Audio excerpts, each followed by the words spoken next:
बिस्मिल्लाहिर्रहमानिर्रहीम। अस्सलाम वालेकुम। इन्फो टीवी में खुश आमदीद। आज 14 दिसंबर 2020 रोज़ सोमवार। सऊदी अरब की ताज़ा तरीन खबरों के साथ मैं हूँ वसीम। सऊदी अरब के हालात, सऊदी अरब के कानून और सऊदी अरब की ताज़ा तरीन खबरों के लिए इन्फो टीवी को सब्सक्राइब कर लीजिए। साथ में मौजूद बेल आइकन प्रेस कर लीजिए ताकि आप तक लेटेस्ट अपडेट्स पहुँच सकें। शाम का न्यूज़ बुलेटिन बहुत अहम होगा, जिसमें बहुत सी अहम खबरें शामिल होंगी, तो वीडियो को मुकम्मल देखिएगा। शुरू करते हैं आज शाम की पहली खबर के साथ।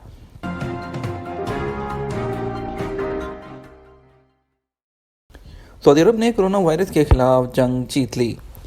सऊदी अरब में महकमा सेहत ने कोरोना वायरस के खिलाफ जंग में जीत का ऐलान करते हुए कहा कि कोविड-19 पर काबू पा लिया गया है। अरब न्यूज़ के मुताबिक मुल्क में कोरोना वायरस के 139 नए केसेस रिकॉर्ड किए गए थे, जिसके बाद मार्च में वबा के सर उठाने के बाद से यह पहली बार था कि केसेस की तादाद 150 से कम रही। वजारत सेहत की हफ्तावार रिपोर्ट में कोविड-19 के केसेस के मैप में तस्दीक की गई कि सऊदी अरब के तकरीबन तमाम इलाके महफूज जोन में हैं और रिपोर्ट में गुज़श्ता हफ्ते से 50 से कम केसेस सामने आ रहे हैं। वजारत सेहत के तर्जुमा डॉक्टर मोहम्मद अब्दुल्लारी ने एक न्यूज़ कॉन्फ्रेंस के दौरान कहा कि हम उन मुल्कों में से हैं जहां केसेस पर काबिल तवज्जो कमी देखी गई है। उन्होंने मज़ीद कहा कि सऊदी अरब का वबा पर अब ज़्यादा काबू है। ये कामयाबी तय करदा हिफाजती इक़दाम पर अमल करने की वजह से मुमकिन हुई है। ये कम्यूनिटी और मुतल्लिका हुक्काम के दरमियान ताउन के बगैर मुमकिन न था। कोरोना वैक्सीन लेने से पहले मेडिकल टेस्ट की ज़रूरत नहीं। वज़ारत सेहत के तर्जुमान डॉक्टर मोहम्मद अब्दुल्लारी ने कहा कि कोरोना वैक्सीन लेने से पहले किसी टेस्ट की ज़रूरत नहीं होगी। वैक्सीन तमाम तजर्बाती मराहल से गुजर चुकी है और बेहतरीन मेडिकल नताइज की हामिल है। वजारत के ज़ेरे इंतज़ाम प्रेस कॉन्फ्रेंस से खिताब करते हुए डॉक्टर अब्दुल्लारी ने मज़ीद कहा कि कोरोना वैक्सीन लेने से पहले बेहतर होगा कि मरीज़ अपनी मेडिकल हिस्ट्री के बारे में डॉक्टर को बताए, ताकि डॉक्टर को ये पता हो कि मरीज़ को कौन कौन सी जो अमराज हैं वो लाहक हैं। डॉक्टर अब्दुल्लारी का मज़ीद कहना था कि Saudi food and drug authority की जानिब से कोरोना वैक्सीन की सऊदी अरब के लिए उसी वक्त मंजूरी दी गई जब वैक्सीन के हवाले से तमाम लेबॉर्ट्री तजर्बाती मराहल कामयाब हुए। फूड एंड ड्रग अथॉरिटी की जानिब से मुकम्मल तहकीक कर लेने के बाद ही फाइज़र को कोरोना वैक्सीन को सऊदी अरब के लिए मंजूर किया गया है। वादे रहे, Saudi food and drug authority की जानिब से कोरोना वायरस के लिए फाइज़र कंपनी की तैयार करदा वैक्सीन को सऊदी अरब में इस्तेमाल की इजाज़त दी जा चुकी है। इस सिलसिले में वैक्सीन की इंपोर्ट के लिए तमाम तैयारियां मुकम्मल कर ली गई हैं। वज़ारत सेहत की जानिब से इस बात की भी यकीन दहानी कराई गई है कि वैक्सीन मुकम्मल तौर पर महफूज है। सऊदी एयरलाइन का एक बड़ा कारनामा, सऊदी एयरलाइन 5 स्टार रेटिंग हासिल करने में कामयाब। सऊदी एयरलाइन ने मेरी खिदमत फराहम करने की रेटिंग में 5 स्टार हासिल करने में कामयाब हो गई। सबक वेबसाइट के मुताबिक फ़ज़ाई कंपनियों के मेयार का जायज़ा लेने वाली आलमी तंजीम एपेक्स ने दुनिया भर की 600 फ़ज़ाई कंपनियों की रेटिंग की है। मज़कूरा तंजीम ने 10 लाख परवाज़ों के मुसाफिरों से फ़ज़ाई कंपनी की खिदमात के बारे में बात की। इसके नतीजे में सऊदी एयरलाइन बेहतरीन सर्विस फराहम करने के ज़िम्मे में 5 स्टार हासिल किए। सऊदी एयरलाइन के सबरा इंजीनियर साले अल जासर ने कहा कि सऊदी एयरलाइन ने अपने मेयार को बुलंद करने के लिए जो तब्दीलियाँ की हैं, उनके असरात मुसाफिरों में नज़र आ रहे हैं। फ़ज़ाई कंपनी ने अमले की बेहतरीन तरबियत के अलावा जदीद तैयारों का इजाफा किया है। इसके अलावा अपनी सर्विस के मेयार को भी बुलंद किया है। मस्जिद नबी में ज़ायरीन के लिए दाखिले के लिए कार्ड जारी। मस्जिद नबी शरीफ इंतज़ामिया ने नमाजियों की सहूलत के लिए दाखिला कार्ड जारी किए हैं। सबक वेबसाइट के मुताबिक हरमैन शरीफैन इंतज़ामिया के सरबराह शेख डॉक्टर अब्दुर्रहमान अल सुदैस ने नए कार्ड का इजरा किया। इंतज़ामिया का कहना है कि नमाज जुमा और दीगर नमाज़ों के दौरान ज़ायरीन और ख़ास तौर पर बूढ़े अफराद को बाज़ औक़ात बैतुल ख़ला या वज़ू के लिए मस्जिद से बाहर जाने की ज़रूरत पेश आती है। ऐसे में कोरोना वायरस के बायस इंतज़ामी अमूर की वजह से नमाजियों का मस्जिद वापस आना मुश्किल हो जाता है। कार्ड से ये सहूलत होगी कि मस्जिद से बाहर जाने वाला वापसी पर अपना कार्ड दिखा के आसानी से दाखिल हो सकेगा। इंतज़ामिया के सरबराह शेख डॉक्टर अब्दुर्रहमान अल सुदैस ने इस बात को एहसन करार देते हुए उसे सराहा है। उन्होंने कहा, कार्ड के बायस मस्जिद नबी शरीफ के ज़ायरीन को काफ़ी सहूलत होगी। इंतज़ामिया का असल काम यही है कि वो ज़ायरीन को हर तरह की सहूलतें फराहम करें। होटलों और दीगर इदारों में फ़ी घंटा उजरत का कानून। वज़ारत अफरादी क़ुव्वत ने यकीन दहानी कराई है कि सॉफ्ट रोज़गार सिस्टम निज़ामुल अमल अलमन जिसको कहते हैं, उसे प्राइवेट शोबे को काफ़ी फ़ायदा होगा, जिसके तहत उन्हें ना सिर्फ सऊदीज़ेशन के अहदाफ हासिल करना आसान हो जाएंगे, बल्कि कारकुनों के दीगर हकूक़ भी उनके ज़िम्मे नहीं होंगे।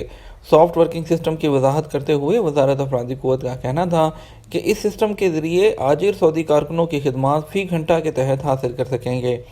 वेब न्यूज़ सबक ने वज़ारत अफरादी क़ुव्वत के हवाले से मज़ीद कहा कि इस सिलसिले में इस सिस्टम के तहत कंपनियों में सऊदी कारकुन आर्जी और वक्ती बुनियाद पर हासिल किए जा सकेंगे।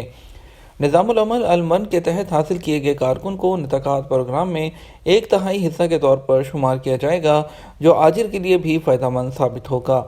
सॉफ्ट रोज़गार सिस्टम के बारे में मज़ीद वजाहत करते हुए वज़ारत अफरादी क़ुव्वत का कहना था कि इस सिस्टम के तहत आजिर को काफ़ी सहूलत हासिल होगी। कानूनी तौर पर सिस्टम से इस्तेफ़ादा करने वाले आजिर को सऊदी कारकुन को सिर्फ घंटा के हिसाब से सैलरी देना होगी। इस सिस्टम के तहत आजिर कारकुन को तनख्वाह के साथ छुट्टी, मेडिकल इंश्योरेंस, नौकरी के खात्मे पर हकूक़ अदा करने का पाबंद नहीं होगा।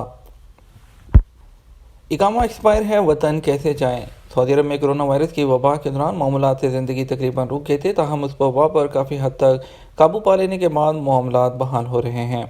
कोरोना की वजह से उम्रा पर पाबंदी आयद की गई थी ताकि लोगों को इस मर्ज से महफूज रखा जा सके। पाबंदियाँ मरहलावार ख़त्म की जा रही हैं। इस सिलसिले में बैनुल अक़वामी सफ़र पर भी पाबंदियाँ ख़त्म की जा रही हैं, जबकि उम्रा भी काफ़ी हद तक बहाल हो गया है। जनवरी 2021 में पाबंदियों के हवाले से मज़ीद वजाहत की जाएगी। मौजूदा सूरत हाल को सामने रखते हुए सामीन के कुछ सवालात जो है उसके जवाबात मुतल्लिका महकमों से और मौजूदा कानून के मुताबिक दिए जा रहे हैं। प्रिंस अया कहते हैं, मेरा इकामा ख़त्म हुए 1 साल हो गया, मैं इकामा तजदीद किए बगैर कैसे मुल्क जा सकता हूँ? आपका इकामा 1 साल से ख़त्म है। इकामा एक्सपायर होने पर जुर्माना अदा करना लाजमी है। पहली बार इकामा एक्सपायर होने पर 500 रियाल, दूसरी बार 1000 और तीसरी बार डिपोर्ट कर दिया जाता है। खरूज नहाई के लिए वैलिड इकामा होना चाहिए, इसलिए पहले इकामा तजदीद कराएं, उसके बाद आप जो है खरूज नहाई लगवा सकते हैं। सुल्तान अहमद कहते हैं कि मैं एक जो है दोस्त जहां काम करता था वहां कफील के पास से भाग गया है, वो खरूज पर जाना चाहता है, किस तरह मुमकिन है? सऊदी अरब में गैर मुल्की कारकुनों के लिए लाजमी है कि वो जिस कंपनी में या जिस कफील के पास काम करते हैं उसी के पास काम करें, किसी दूसरे शख्स के पास काम नहीं कर सकते। अगर उस इदारे में काम नहीं है तो वो किसी दूसरी जगह कफालत तब्दील करा सकते हैं। इसके अलावा वज़ारत अफरादी क़ुव्वत, जिसे माजी में वज़ारत मेहनत कहा जाता था, की जानब से फ़राहम किए जाने वाले आर्जी काम करने की सहूलत अजीर के तहत दूसरी जगह काम कर सकते हैं। याद रखें, जो वो गैर मुल्की जो अपने इदारों या कफीलों के पास से फ़रार हो जाते हैं, जवाज़ात के सिस्टम में हरूफ फाइल कर दिया जाता है। हरूफ 15 दिन के अंदर अंदर ख़त्म हो सकता है। उसके बाद आपको लेबर कोर्ट में प्रूफ करना होता है कि केस गलत है, अदरवाइज़ आपका खरूज नहाई नहीं लग सकता। राज नबीशा कहते हैं कि सऊदी अरब का नया वीज़ा कब से मिलना शुरू होगा? कोरोना वायरस की वजह से सऊदी अरब ही नहीं, दुनिया के बेशतर ममालिक ने वीज़ों के इजरा पर आयद पाबंदी कर रखी थी, ताहम कोरोना की वजह से पाबंदियाँ उठाई जा रही हैं। जहाँ तक नए वीज़े के हवाले से आपका ताल्लुक़ है तो उससे आपकी क्या मुराद है? अगर आपके काम के वीज़े के हवाले से दरियाफ्त करना चाहते हैं तो वीज़ों का सिलसिला जारी है। वीज़ों का अजरा लेबर मार्केट की ज़रूरत को देखते हुए कहा जाता है। जिस इदारे को जितनी अफरादी क़ुव्वत दरकार होती है वो मकामी कवानीन के मुताबिक अपने लिए वीज़ों का अजरा करते हैं, ताहम इसके लिए सऊदीज़ेशन की शराइत को मद्देनज़र रखना होता है। रवां साल का आखिरी सूरज ग्रहण कहाँ देखा जाएगा? साल रवां का दूसरा और आखिरी सूरज ग्रहण सऊदी अरब में देखा नहीं जा सकेगा। सऊदी खबर एजेंसी SPA के मुताबिक कल जो है आज 14 दिसंबर बरोज़ पीर साल रवां का दूसरा और आखिरी सूरज ग्रहण अर्जेंटाइन, चिली जबकि जनूबी अमेरिका के बाद इलाकों में देखा गया। शाह अब्दुल अजीज़ यूनिवर्सिटी में शोबा उलूम फ़िज़ा फ़ल्कियात के सरबराह डॉक्टर हसन मोहम्मद असीरी ने बताया कि आइंदा साल का पहला सूरज ग्रहण 10 जून 2021 को होगा, जो हल्का नुमा होगा। ये तो हमारा आज का न्यूज़ बुलेटिन। मज़ीद खबरों के लिए आप रात 12 बजे का न्यूज़ बुलेटिन देखिएगा। इसके साथ आपसे इजाज़त चाहेंगे। वीडियो को लाइक और शेयर कीजिएगा। आपके कीमती वक्त का शुक्रिया। अपना ख्याल रखिएगा। अस्सलाम वालेकुम।